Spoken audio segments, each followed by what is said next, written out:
Hello guys, welcome everyone. Happy independence day सबको। Okay, चलो देखते हैं आज मार्केट का क्या हाल था।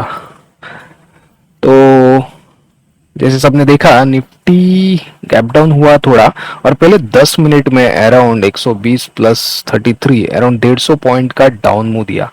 तो इसके वजह से हमने जो लेवल्स निकाले थे अपने स्टॉक्स के, वो कुछ ऊपर नीचे हो गए रहेंगे।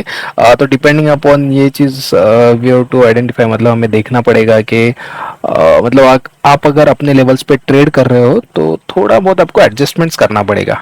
ठीक है। अच्छा, एक चीज़ यहाँ पे हम लोग बताना चाहते हैं कि ऑल्दो निफ्टी गिरा 150 पॉइंट पहले 10 मिनट में, उसके बाद ये जो रिकवरी आप देख रहे हो, बहुत अच्छी रिकवरी दिखी यहाँ पे। लेकिन एक चीज़ है जो बहुत कंसर्निंग था कि अगर आप यहाँ पे देखोगे एडवांस टू डिक्लाइन रेशियो, ये है 0.59। इसका मतलब ऐसे हुआ है कि कॉन्सेंट्रेटेड बाइंग या जो भी है, मतलब इंडेक्स को ऊपर लेके जाने के लिए इंडेक्स के जो स्टॉक्स थे उसमें ज़्यादा बाइंग हुई। अगर आप मार्केट वाइड देखोगे तो बियरिश था। मतलब इनिशियली अगर सुबह जब मैंने देखा था तो अराउंड 33 स्टॉक्स थे जो lead in the sense positive थे एज कम्पेयर टू एफएनओ के बात कर रहा हूँ मैं। ओके। और उसके बाद हाईएस्ट गया था अराउंड 70 स्टॉक्स जब मार्केट, मतलब निफ्टी जब पॉजिटिव हो चुका था। लेकिन उसके बाद वापस थोड़ा निफ्टी नीचे आया, सेलिंग प्रेशर दिखा यहाँ पे। तो ये चीज़ ध्यान में लानी है। और उसके बाद मार्केट क्लोजिंग के बाद कुछ नंबर्स आए हैं इन्फ्लेशन डेटा के, वो आपको देखने पड़ेंगे। ठीक है। तो हम लोग वैसे, मतलब निफ्टी बैंक निफ्टी के बारे में बात नहीं करेंगे यहाँ पे एज सच। देखते हैं व्यू, अपना व्यू बियरिश है यहाँ पे ओवरऑल मार्केट के ऊपर। लेकिन कुछ भी हो सकता है, मतलब ये मार्केट इज सुप्रीम, राइट? तो डिपेंडिंग अपॉन, मतलब कल छुट्टी है तो यूएस में क्या होगा, दूसरे वर्ल्ड वाइड मार्केट्स में कैसे सेंटिमेंट्स है, उसके ऊपर डिटरमाइन करेगा। ठीक है। एज ऑफ नाउ लग तो रहा है कि ये bullish, I mean sorry, bearish रह सकता है मार्केट वेडनेसडे को। ठीक है। तो ठीक है, हम लोग मतलब उसके ऊपर चर्चा नहीं करेंगे। देखते हैं कि अपने जो स्टॉक्स थे कल जो हमने डिस्कस किए थे, उनका क्या परफॉर्मेंस था और क्या हुआ। ओके। तो पहला स्टॉक था I think ICICI Prudential, right? Yes, ICICI Prudential था। So first stock was ICICI Prudential. हमने बोला था कि अगर 15 मिनट कैंडल क्लोज होती है 555 के नीचे तो हम लोग इसको सेल करेंगे। ठीक है, तो 15 मिनट चार्ट ओपन करते हैं इसका।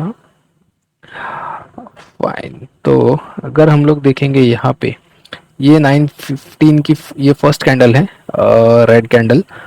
एक्चुअली ये कैंडल, इसकी जो क्लोजिंग है 553 है, एसेंशियली यहीं पे अपना सेल ट्रिगर हो चुका था ये कैंडल पे।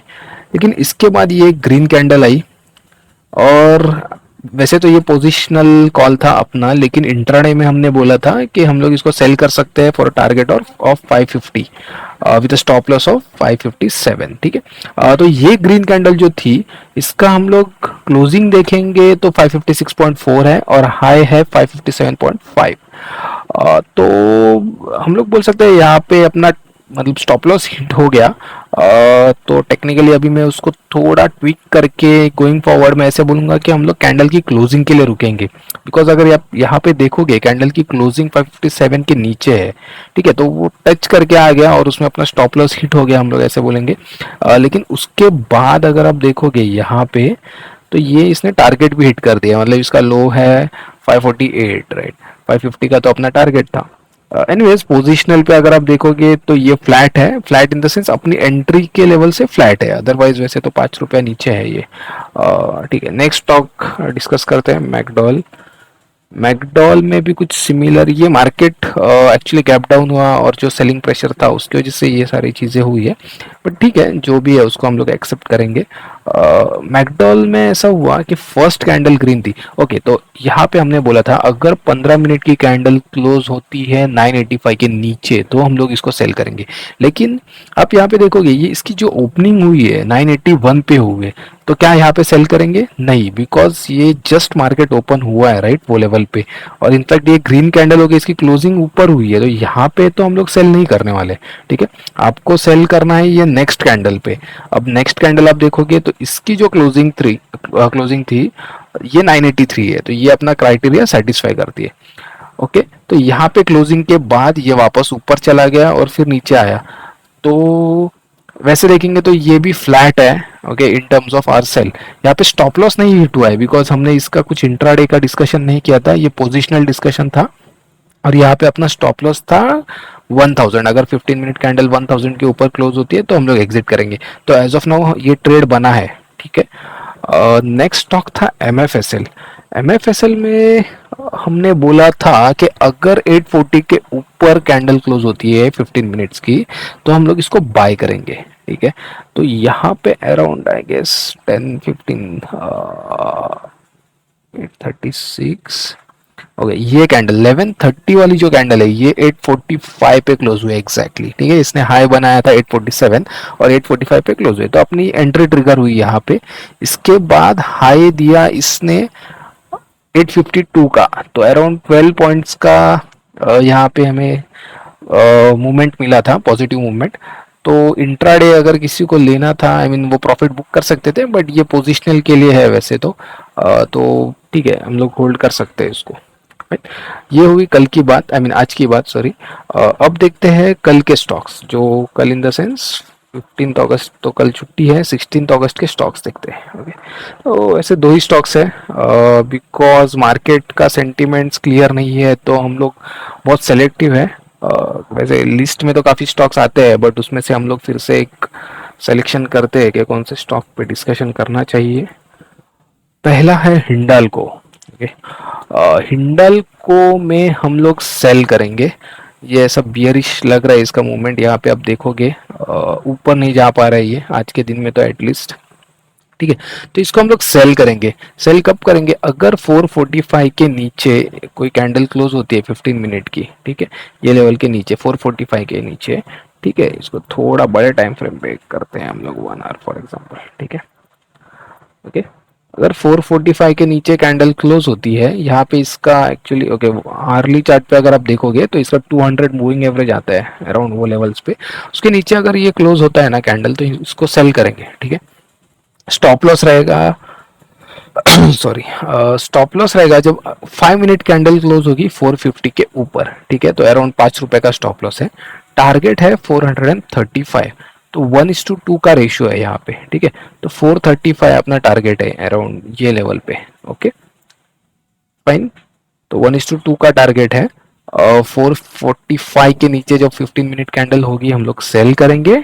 स्टॉप लॉस रहेगा 550 के ऊपर अगर 5 मिनट कैंडल क्लोज होती है, और टारगेट रहेगा 435। ठीक है, ये हो गया हिंडाल्को। सेकंड है कोफोर्ज। कोफोर्ज थोड़ा इंटरेस्टिंग है, मतलब इसमें स्पेसिफिकली बाय करना है सेल करना है वो नहीं बोलेंगे, दोनों कंडीशंस है, ये ऊपर भी जा सकता है नीचे भी जा सकता है। ओके, इसका 1 डे चार्ट ओपन करते हैं तो ये काफ़ी काफ़ी बुलिश है, बहुत अच्छा ऊपर चला गया। ठीक है, लेकिन अगर इसका आप RSI देखोगे, ठीक है, on a daily chart it is around 84.33, तो हम लोग बोल सकते हैं ये अभी ओवरबॉट जोन में चला गया। इसका मतलब क्या नीचे आएगा? नॉट नेसेसरी, ऐसा नहीं है कि ओवरबॉट में है तो नीचे आ जाएगा। तीन चीजें हो सकती है, मतलब ऊपर जा भी सकता है, कंसोलिडेट हो सकता है, या नीचे आ सकता है। ठीक है, हम लोग कंसोलिडेशन का तो आई मीन अगर हमारे रेंज के अंदर रहेगा तो वो कंसोलिडेशन में रहेगा, अपना एक्चुअली कोई भी एंट्री ट्रिगर नहीं होगा। ओके, तो अपने पास दो एंट्रीज है। ओके, अगर इसकी 15 मिनट कैंडल क्लोज होती है 5300 के ऊपर, ठीक है, 15 मिनट कैंडल अगर क्लोज होती है 5300 के ऊपर, तो हम लोग इसमें बाय की एंट्री लेंगे। अपना टारगेट रहेगा 5350, 5400, 5500। ठीक है, ये पोजिशनल है, एटलीस्ट 3 दिन इसको होल्ड करना पड़ेगा। इसका स्टॉप लॉस रहेगा 5235। ओके, लेकिन अगर ये नीचे जाता है, ठीक है, अगर इसकी 15 मिनट कैंडल क्लोज होती है 5250 के नीचे, ठीक है, तो हम लोग इसको सेल करेंगे। अगेन ये पोजिशनल सेल है, उसका टारगेट रहेगा 5060। ओके, 4950, तो ये 4950 ये जो लेवल है अराउंड यहाँ पे, मतलब ये रेंज है, ये बेसिकली ये इतने लेवल्स पे अपना टारगेट रहेगा, ठीक है। जहाँ पे इसका 200 मूविंग एवरेज 15 मिनट का आ रहा है, लेकिन अगर आप डेली चार्ट पे देखोगे, एक्चुअली ये पहला टारगेट तो यहाँ पे है, ओके। 5060 का जो टारगेट है वो यहाँ पे है, ओके। सेकेंड टारगेट के लिए आप रुक सकते हो, ये रहेगा 4950, ये लेवल पे हम लोग टारगेट दे रहे हैं। छोटा टारगेट है बिकॉज स्टॉक में स्ट्रेंथ है, तो बहुत बड़ी गिरावट एक्सपेक्ट नहीं करेंगे, थोड़ा रिट्रेसमेंट रहेगा, ठीक है। इतना भागा है, थोड़ा रिट्रेस हो सकता है और वही हम लोग कैच करेंगे अगर ये मतलब बियरिश हो जाता है तो, ठीक है। फाइन। तो एसेंशियली अब सवाल ये रहेगा कि हमने दोनों बोला है, बाय करना है सेल करना है, तो कौन सी कंडीशन, मतलब अगर दोनों कंडीशन मीट हुआ तो क्या। देखो, पहले जो कंडीशन मीट होगी वो हम लोग एंट्री लेंगे, अगर उसके बाद दूसरी कंडीशन सेम डे पे मीट हो रही है, इसका मतलब अपना स्टॉप लॉस हिट हो रहा है, ठीक है। As simple as that. जो पहले कंडीशन मीट होगी वो एंट्री हमें लेनी है यहाँ पे, ठीक है। Fine, so that's it for today, देखते हैं वेनसडे को, ओके। Thank you.